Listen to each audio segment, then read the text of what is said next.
All right, dude. Last photos with disturbing backstories. Yo, any YouTube frogs hanging out after the fact? If you guys want to drop a like and a sub if you enjoy your stay, that'd be so sick. I'd appreciate that a ton. Also, if you want to watch the original video, it'll be the first link in the description. Also, second link in the description is a link to my Twitch channel. If you want to come through, that would be sick, dude. And on top of that, sorry for the audio if it's ass, because I have no idea how to equal out the audio right now because I am using speakers, not headphones. I don't care that you snooze this tab or fucking Opera GX. I said that word. Flip, dude. Flip. Are you saying YouTube frogs? Yeah. Yeah, you got that right from Ludwig.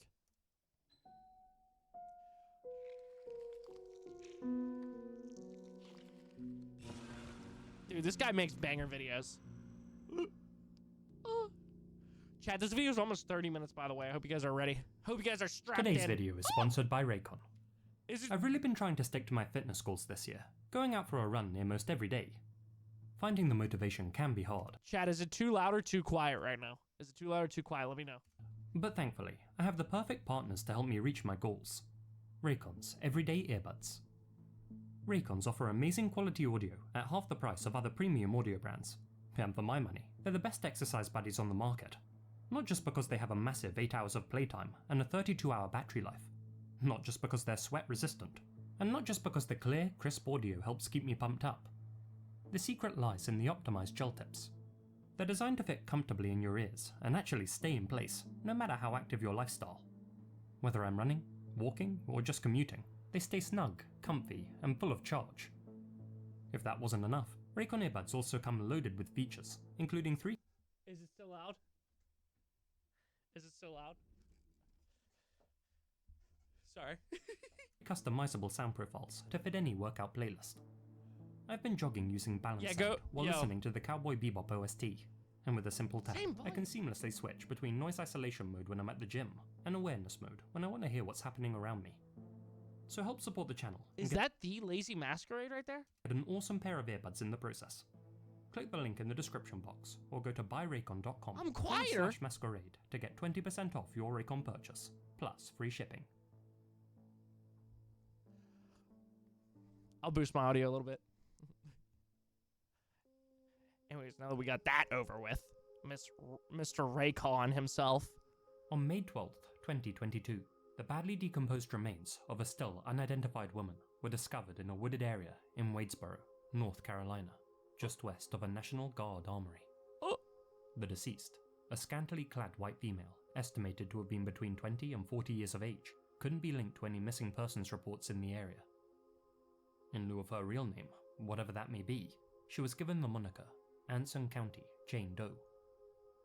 She was estimated to have perished at some point in 2021. Unusually, at the time of her demise, the only clothing that the woman was wearing was a black Secret Treasures bra and a pair of leggings. Her cause of death has never been officially announced. While attempting to identify the woman, the most compelling, and easily the most disturbing lead the authorities came upon were several images captured by a trail cam close to where the doe's remains were found. The cam had been installed in a hunting zone near the armory to monitor a deer feeder. But instead of deer, it captured these. What?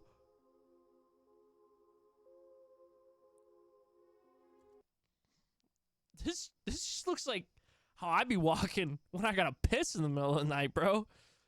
When I got, dude, if I hit the Benjamin right before I went to bed,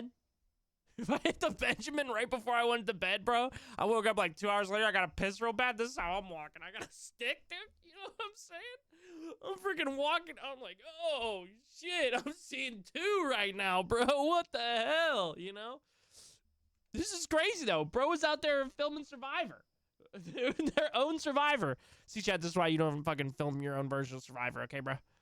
Fuck is she wearing? Were you not listening? A black bra and some fucking, leggings. Oh, wait, I do see that. Wait, okay. I do. It does look. Yeah, it does look kind of skin colored. Yeah. But that's just because this camera's all fucking weird.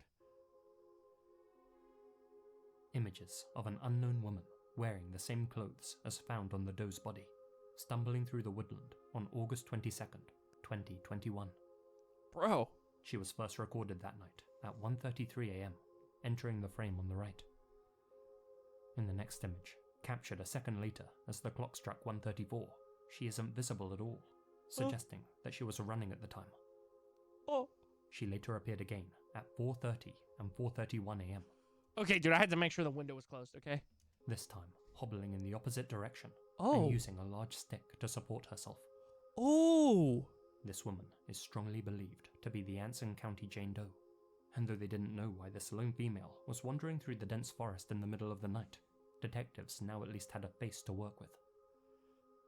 Forensic investigators analyzed the images, but weren't able to draw many conclusions. Nah, bro. Next spot that I'm in, keeping a flipping a pew pew, okay, by my fucking desk, dude. Okay, sorry, so I had to use an innuendo there, okay, so that YouTube doesn't smack me and strike me down, okay? I'm getting a little pew pew to sit by the desk, okay? I ain't flipping around with none of this heckin' crap, okay? Me, the first frickin' 5 minutes of a flippin' YouTube video, I'm like heckin' frickin' poop, okay, man? So.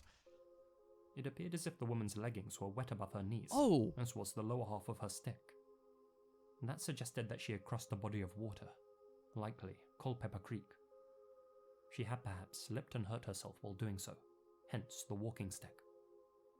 Some theorize that she was suffering from a mental breakdown, but others have suggested an even darker possibility, that she was being held somewhere remote against her will, and with no time to get dressed, she had seized an opportunity to escape. Proponents of that theory believe that she ultimately met her end at the hands of her captor, who had somehow managed to track her down. Huh? Whatever did become of this woman, it's truly chilling to look over these images and imagine what her final hours must have been like. Wandering alone through the woods, lost in unending blackness. In February 2022, 6 months after the trail cam footage was captured, and a few months before the doe's remains were discovered, rabbit hunters stumbled upon a backpack containing an unspecified sum of cash close to the armory. They took the cash and abandoned the backpack in the forest. When news of the doe's discovery spread, they brought the existence of the backpack to the authorities' attention. Unfortunately, to this day, that backpack hasn't been found. Despite providing relatively clear images of the doe's face, the trail cam footage didn't result in any new leads. At least, none that the authorities have publicly announced. They gotta have something, bro. There's no way. There's no way they got nothing. I thought they found the remains. Can't they fucking DNA test that? What are these dudes doing? What the flip is going on in North Carolina? Oh, we're 5 minutes past. What the fuck's going on in North Carolina? Huh? Fuck are they doing? Oh, I don't know. Oh, we found the remains. Yeah. What the fuck? Is it not the fucking 2020s, bitch? Do some work. What the fuck? Nah, bro. Nah, there's no way. Oh, so you guys can have a football team, but you fuckers can't fucking get your police to do fucking modern detective work? Are you fucking kidding me? What's up, Lore? Thanks for being here, gangster. Glad you can hang out with us. Let's fucking go, baby. Yeah, but that takes a while to test skeletal DNA than skin DNA. Yeah, but wouldn't that be done by now? You tell me it's gonna take them 3 years to do that? Oftentimes they don't give a fuck if the family isn't pushing for the answers. They'll just let the case go cold. I guess that could be the thing too, is nobody's really pushing them because nobody knows who the fuck it is. It ain't a good football team. Oh yeah, you're right. You're right. And that's the thing. Local law enforcement have remained unusually tight-lipped about this whole case, not releasing a description of the woman's remains, her cause of death, the color of her hair, or even a description of the missing backpack. No major news outlets have reported on the story either, and it feels to many as if little's being done to solve this case. As one anonymous local resident put it, I sure hope I never go missing in Anson County. Yeah, what the fuck? In conjunction with these creepy images, it's that silence that's fueled so much online interest in this story. With so many questions, and so few answers, the doe's identity has become a huge topic of discussion here on YouTube, over on Reddit, and, perhaps most importantly, on Facebook. Attempt to Locate is a Facebook group with 123,000 followers. Oh shit! A place for users to share photos related to UIDs, or unidentified decedents, and attempt to link them to the case files of missing persons. And while discussing these images of Anson County Jane Doe, several users brought up this woman. Amber Ray Johnston, a 36-year-old mother from Mojave County, Arizona, one who's been missing since August 2021. To quote her page on missingpersonscenter.org, I thought Reddit was good. Apparently Facebook is where it's at to fucking find missing people. Enhance. Yeah, we found her. Facebook? Yo, what's up, Byron King? How's it going, bro? Yeah, last photos with disturbing backstories by Lazy Masquerade is what we're watching, by the way. I don't think I answered lore either. Dude, that's fucking crazy. Amber was last seen in Bullhead City in August 2021. She left all her personal belongings at her apartment. Her boyfriend left around that same time and went to Myrtle Beach, South Carolina, and Amber was supposed to take a bus to Myrtle Beach on August 16th and meet him there. In her last Facebook post on August 19th, she streamed live from a bus before getting off at Winston-Salem. She hasn't been heard from since, and it's not clear whether she arrived in Myrtle Beach or not. Curiously, Amber's food stamp card was used by another woman after her disappearance. The woman, when contacted, said Amber's boyfriend had sold her the card. In the months prior to her disappearance, Amber had been using drugs and acting paranoid. Her case remains unsolved, and the circumstances are unclear. Amber Johnston bears an undeniable resemblance to the woman captured on the trail cam, and the date of her last correspondence lines up perfectly with when the footage was recorded. This lead has since been brought to the authorities' attention, and it's yet to be confirmed whether Amber truly is the Doe or not. Given just how much attention this case has received as of late though, I'd wager that the local authorities will dedicate more resources to identifying her, and that she'll be given her name back in the near future. Hopefully. Until then, Anson County Jane remains one of the USA's 14,000 unidentified decedents. I'll be sure to keep you all posted about any breakthroughs on my social media accounts. Social media accounts. My bad, dude. My bad. Let's continue.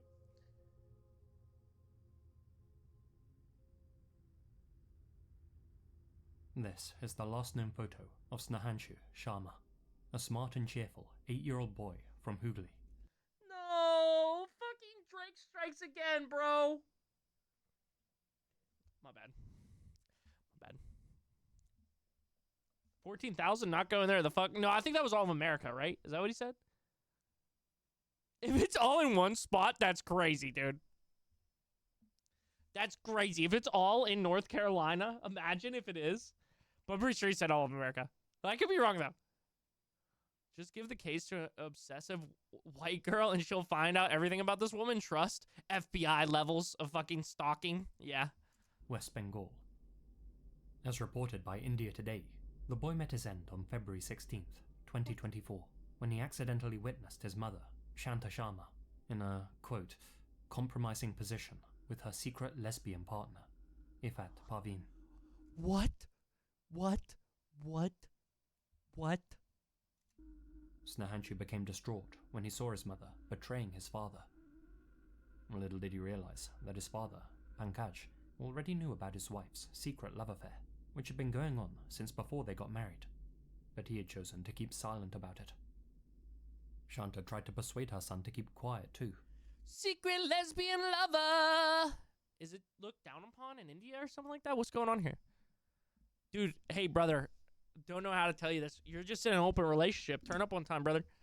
You can, brother, go get you a man. Go have some, go get in a compromised position with a man, brother, okay? But even after talking things over with him, she and Dishrat feared that he might reveal their secret to someone. Although lesbian relationships are legal in India, in certain areas, they're considered extremely taboo and socially unacceptable. Terrified of a social backlash that could ruin their lives, both Shanta and Ifat did the unthinkable. Together, they pinned Snehangshu down, stabbed him several times with— What? Oh, no, bro. No. There's no way they were like, well, it could get out that we're lesbians. And that, you know, people wouldn't like us as much. You know what? Yeah, let's kill my son.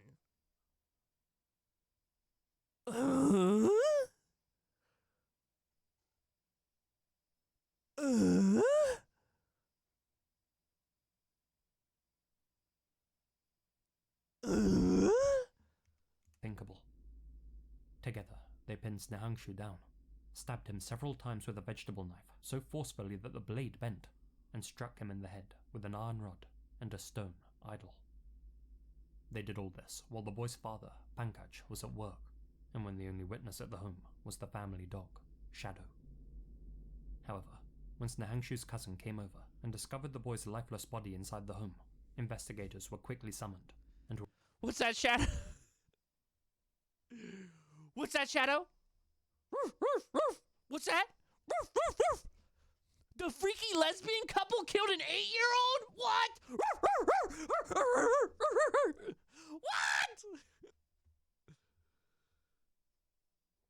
What? I have not. Rec, how have you been, homie? Sorry, I don't know what it is. Fucking my brain, every time I try and read your name, it's like, no, that's not it. Wait. What? What are we talking about right now? Aura Borealis?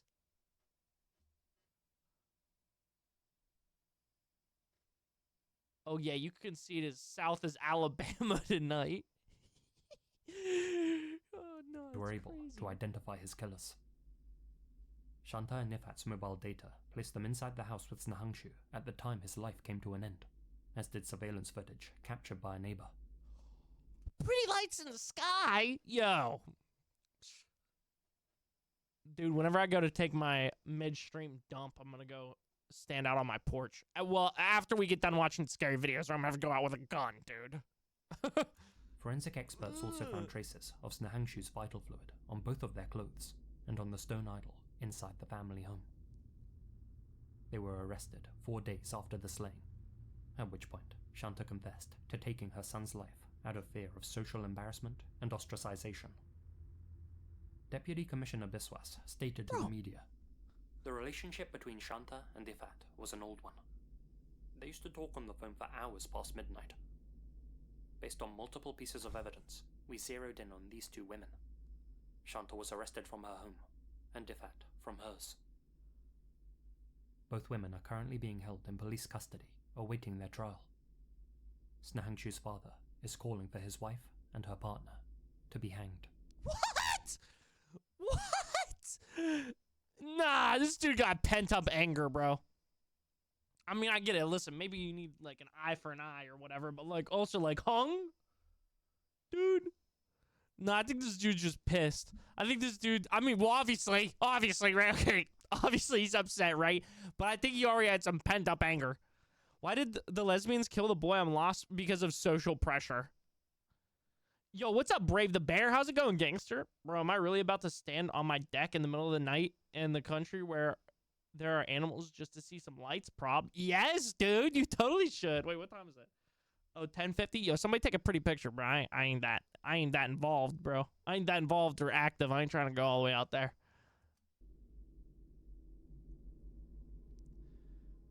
Dude's just pissed that his dick game fucking turned his wife lesbian, bro. Let's be honest here, okay? Did the boys see them together or something? Yeah. Saw his mother with her lesbian lover in a compromised position. AKA they was scissoring on the couch.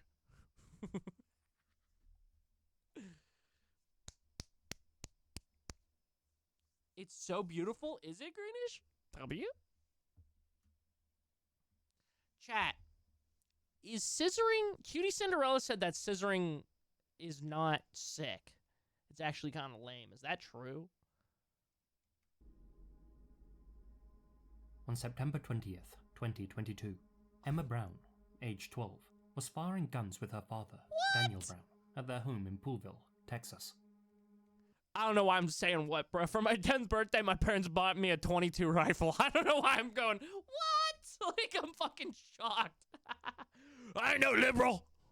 Daniel ran a firearms business, and Emma had grown up around guns and ammo. That afternoon, the pair posed together for a photo before their joint target practice. What Daniel didn't know in that moment was that his daughter had other plans in mind, which she had morbidly hinted at by wearing a Harry Potter t-shirt with the quote, "I solemnly swear but I am up to no good. The 7th. No. No. No. I'm going to drive to the dark. Yo, Greenish, enjoy, help me. Let's go. No, this is crazy though, bro. What? 7th grader had secretly been planning a murder pact with an online friend. Both girls had mutually agreed to take out their entire families, including their pets, before running away together. According to chat logs, Emma planned to steal her parents' car, pick up her accomplice, and drive 230 miles to Georgia. Shortly after, I got Georgia on my mind. My bad. Sorry, the gay hit me. this image was taken, Emma intentionally fired a shot into her father's abdomen. After incapacitating her father, Emma took off down the driveway and walked about 100 yards down the road. But for whatever reason, she aborted her plan, and instead of making her way to Georgia, fired a single shot into her own head. Officers later arrived at the scene and found Emma lying in the dirt road. She passed away 2 days later in a local hospital. Her father, Daniel, survived his injuries. Emma's partner in crime, who also happened to be a 7th grader, was picked up by the authorities at her home in Lufkin and was charged with conspiracy to commit murder. Thankfully, she had either backed out of their mutual pact or never intended to go through with the plan in the first place, as her family were unharmed. She was fully prosecuted and sentenced in March 2023. Neither her name nor her sentence have been revealed to the public due to her age, and it's unclear how she and Emma had met, or why they both intended to eliminate their families. They met playing Among Us. I know it, dude. I just got a sense, bruh. I just got a sense. They met playing Among Us. And run off together.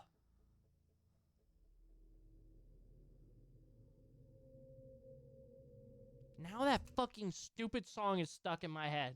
I love it, though. I got Georgia on my mind. Nobody at my me, mommy. Walk outside. Kevin Abstract, shout out, bro. My bad. Icon Park's Orlando FreeFall was touted by its operators as the tallest freestanding drop tower in the world. Oh, hell no. Oh, hell no, bro. Yo, you little adrenaline junkie looking ass, bro. Nah. Yes. One girl shot her dad and then shot herself and died. And then the other didn't go through with the plan. Yeah, my 5-year-old nephew talks about weird, violent shit. I'm never taking his ass to a range. Yeah, I saw this video, I think, like where the kid falls off. Kayla, spoilers. Oh my God. Stop, girly. I'm busy, but I'm doing better mentally. I'm playing Ark Survival Evolved, and I am taming a raptor and enjoying watching your videos. See you later, alligator. Yo, Tootsie, I'm glad you're feeling better, homie. Enjoy Ark.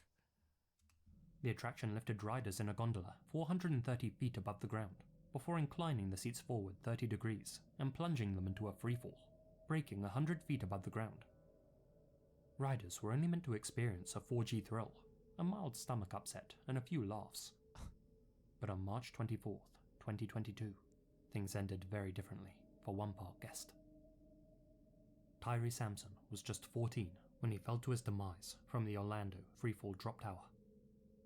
The adolescent, originally from St. Louis, had been on vacation in Florida with his family and a friend.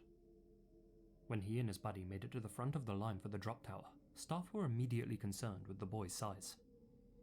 The tower's manual specified a weight limit of 287 pounds for the ride. Tyree, who stood at 6'5" and weighed 383 pounds, was too large to fit safely into the seat. As such, the harness sensor in Tyree's seat had to be manually adjusted, loosened, and then tightened again, creating a larger gap than normal between his harness and the seat. The young attendant assisting Tyree had only been working at the park for 3 days, was still technically a trainee, and believed that because the adjustment had made the indicator light turn green, that it was safe to proceed with the ride.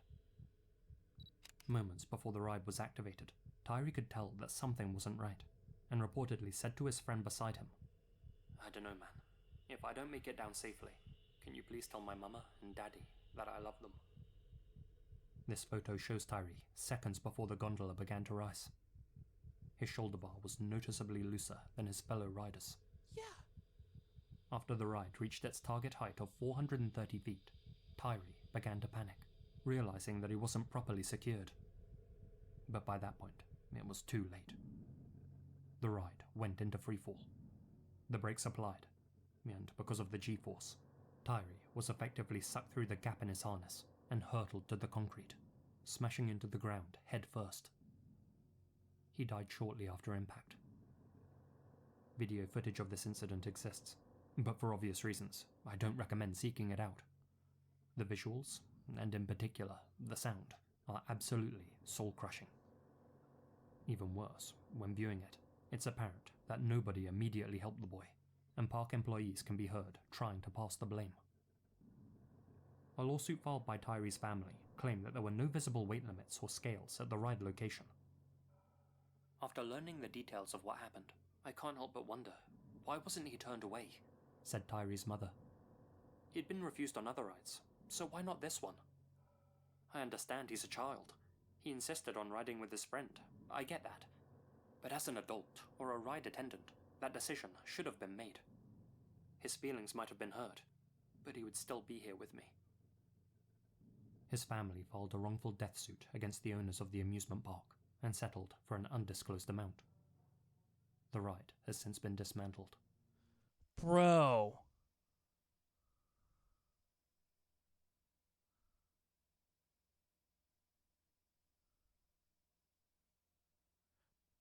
Yeah, bro. Holy shit. Yeah, what the fuck? Yeah, awesome. That's sick though, bro. That's fucking, the lights are over Greece and it's fucking amazing. Dude, that's hype, bro. You living your best life right now, family. Just woke up from a food coma. Just seen some beautiful lights.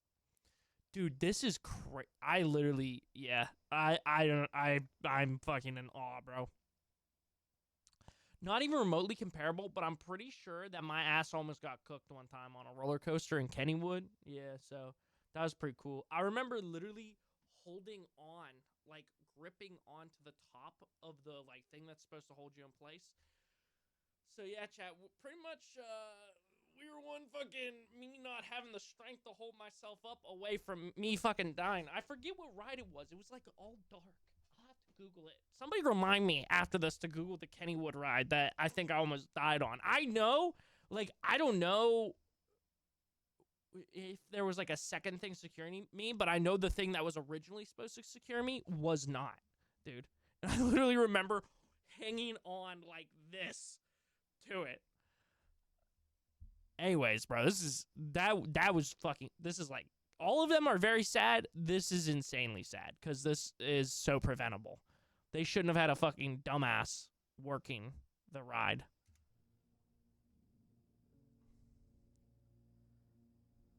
On July 6th, 2023, two students You hate roller coasters too? Okay, good. Thank God. Bless up.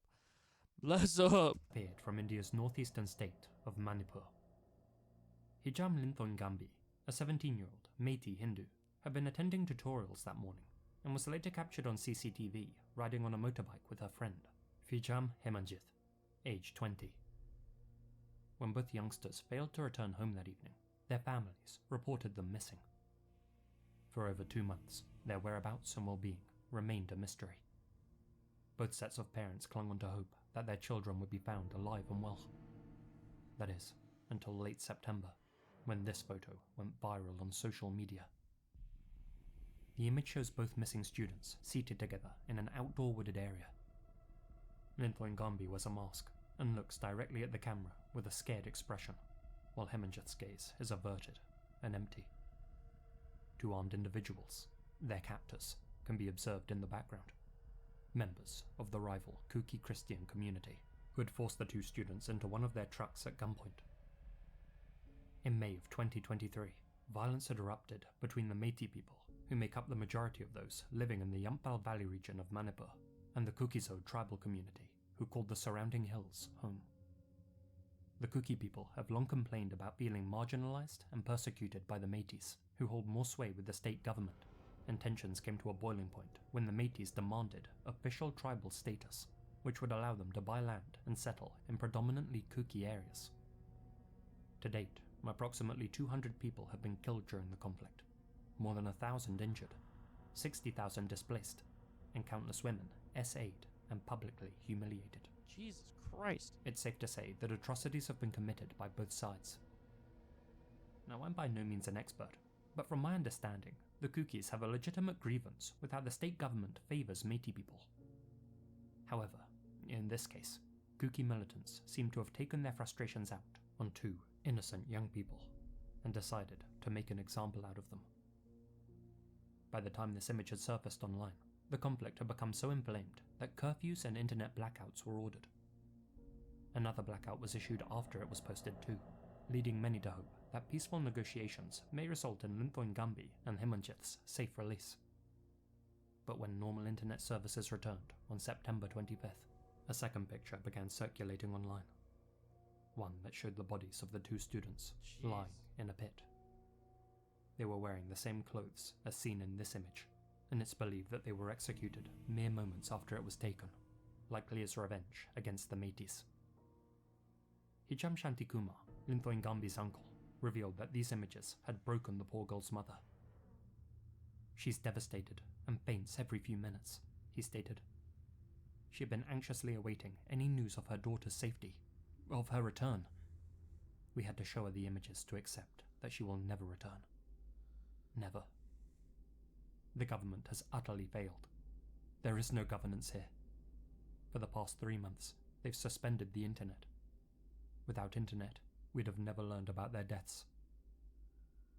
During a protest held in Yamphal, thousands of students rallied to demand justice for Linthoi Ngambi and Himanchith. At least 45 protesters sustained injuries following clashes with the authorities, who deployed tear gas and fired rubber pellets. "I want to assure the people that both the state and central government are closely collaborating to apprehend the culprits," Chief Minister Singh stated on Twitter.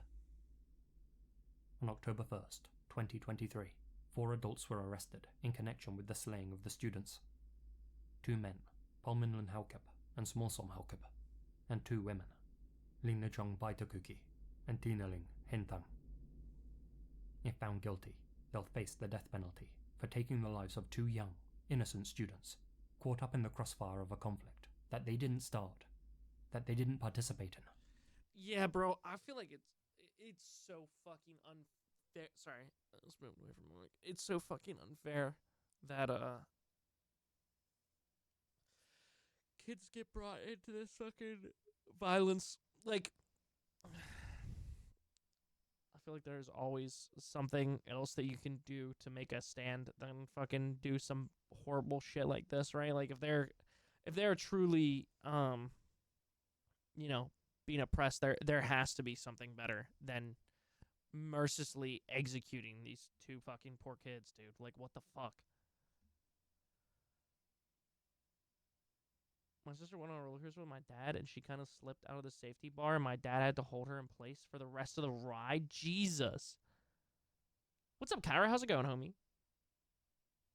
But yeah, it's fucked that, like, literally these fucking kids got dragged into this and then died, bro.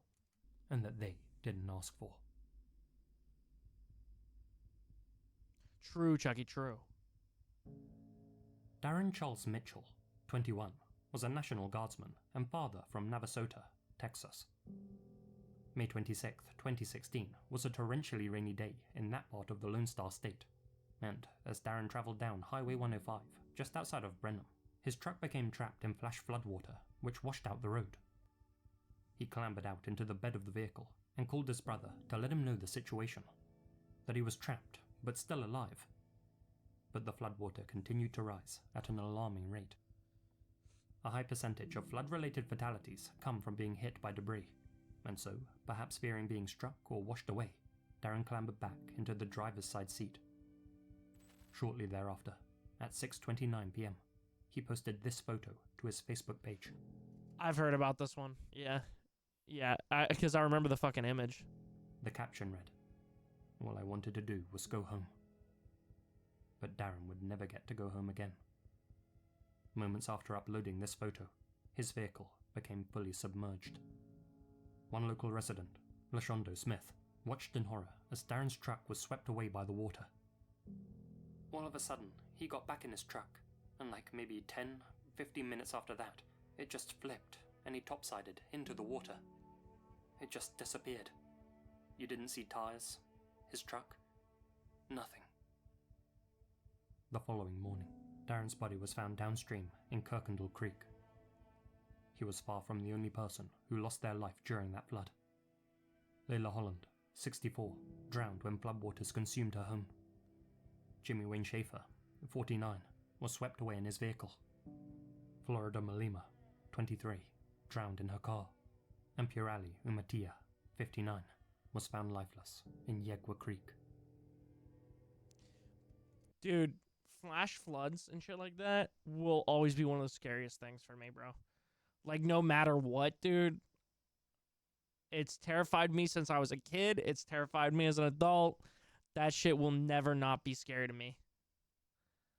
Dude, someone who lost his cousin to water, it just scares me so much to think about the fast-moving water and how there really is nothing you can do. Yeah, bro. I mean, like, you can try and fucking fight it, but, like, water is so fucking powerful and unrelenting. It's fucking crazy, bro. It is absolutely insane.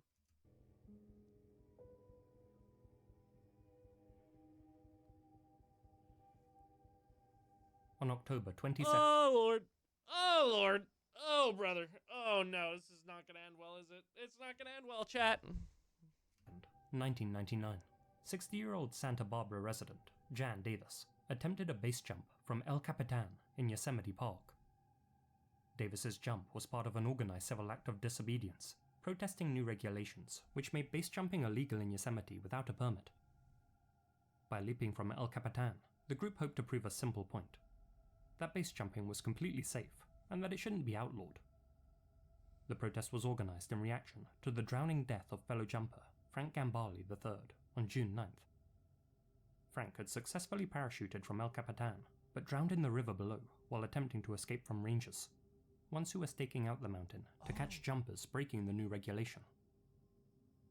Jan was the fourth of 5 jumpers who had gathered at the top of El Cap to attempt the jump. The first 3 successfully executed their jumps and received cheers from the 150 or so onlookers at ground level. These jumpers were subsequently taken into custody by rangers stationed at the bottom of the mountain. But they all anticipated this. Jan herself had even dressed in an inmate's outfit, mocking what she considered a ridiculous regulation. At approximately 1:20 p.m, it was her turn to step up to the plate.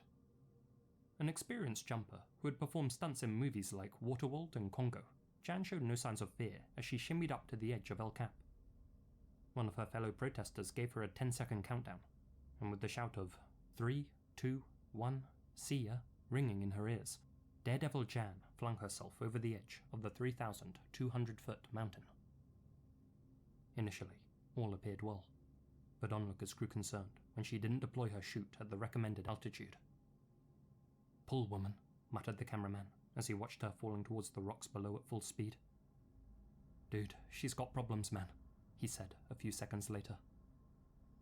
Jan fell for over 15 seconds before striking the talus slope at the cliff's base. She died on impact.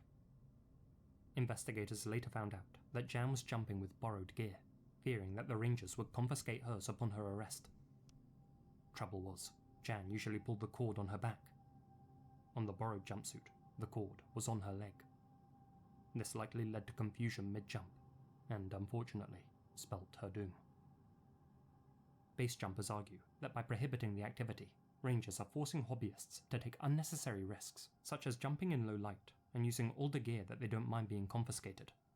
But rangers argue that the community's readiness to break their own rules is exactly why base jumping can't be allowed. And, ironically, Jan's protest jump served to highlight their point. Although base jumping is still banned in Yosemite to this day, hang gliding is permitted 1 day a week from Glacier Point. The hang gliding community have always been very compliant with the regulations, said Yosemite spokesperson Scott Gediman, whereas the base jumpers have not. Dude, that's insane. Absolutely insane, bro.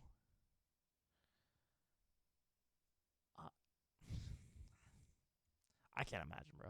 I can't imagine most of these fucking deaths. Like, yeah. Actually, I can't imagine any of them. They were all fucking horribly sad. I thought it was gonna be like scary, like the first one, like, oh shit, this is crazy. And then all of them just got more and more depressing as we went on. It just got more and more sad as we've gone through. It's like, oh damn. I mean, to be fair, I don't think the Rangers are putting people at risk. There is so many places you can base jump. Still sad though. Yeah, absolutely. Imagine dying trying to prove the point that the activity is safe. Yeah. That's why I live on a hill, but it still scares me because my basement's been flooded before, but only that. But it's still scary because pretty much my whole basement was underwater. Jesus, bro. Oh yeah, let me let this play out. The outro. If you enjoyed the video and you'd like to see more, make sure to subscribe and hit the bell icon so you don't miss any future uploads. Before we end, a huge George Lopez! thank you to my supporters here on YouTube and over on Patreon, especially my biggest supporters. George Lopez, Holly Lyons, Modest Bulbasaur, Alana Pons, Asia Mina, Azrael Warakai, Chief Kochuake, Colin Monsma, Connor Lawthon, Sai Wazao, Farewell Tattoos Jack Sefel, Gina Valera, Hamish, Ian Billock, Kevin Villa, Shit. Monica Mendoza, Peter Olgerach, Smiling Jack, TNS Mum, Hamish K, Ellen Doloff, Itai Alon, Nefes 1988, and Lydia Cumo. Thank you all so much for your continued support. Dude, hell yeah. A YouTube channel for me? Kills son because wants to avoid embarrassment. You can't make this shit up. Yeah, that was insane. To think there will be a last photo for every one of us. Thankfully, most of us will not see such a dark ending. True. Thank you for that existential dread. I used to work at a theme park, and I've always been firm about weight limits and safety procedures. Have I had arguments? Or have I had angry parents argue with me? Yes. Absolutely. But at the end of the day, I prefer their anger over their potential harm. True. And all I want to do is go home. Poor Darren. That hurt my heart. Yeah, that shit was sad, bro. OMG, this girl shooting her dad and then herself and her dad surviving. Holy crap. I cannot imagine how horrible that must be all around for them. Yeah. That's what I was thinking during that video. Like, holy shit. Imagine that dad's thought process. Or even like the mom, you know? The fact those two students were murdered for literally no reason other than them being on the wrong side is such a tragedy and horrible. Those gunmen are cowards, and I hope they face justice or never have a good night's sleep again for murdering those two kids. That's real. The chilling thing about the trap camera video of the woman at 2:30 is that the light you are seeing is in frame or in fared. Wait, she is in darkness, complete darkness. Imagine walking through the woods in complete darkness, barefoot in your underwear. I'd love to know more about this video.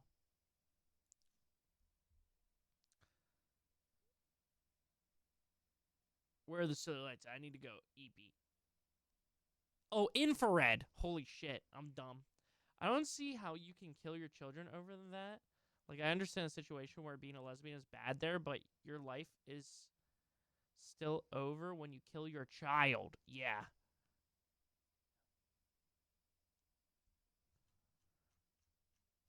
Yeah. My closing thoughts are, these were fucking crazy stories. I literally have nothing else to say.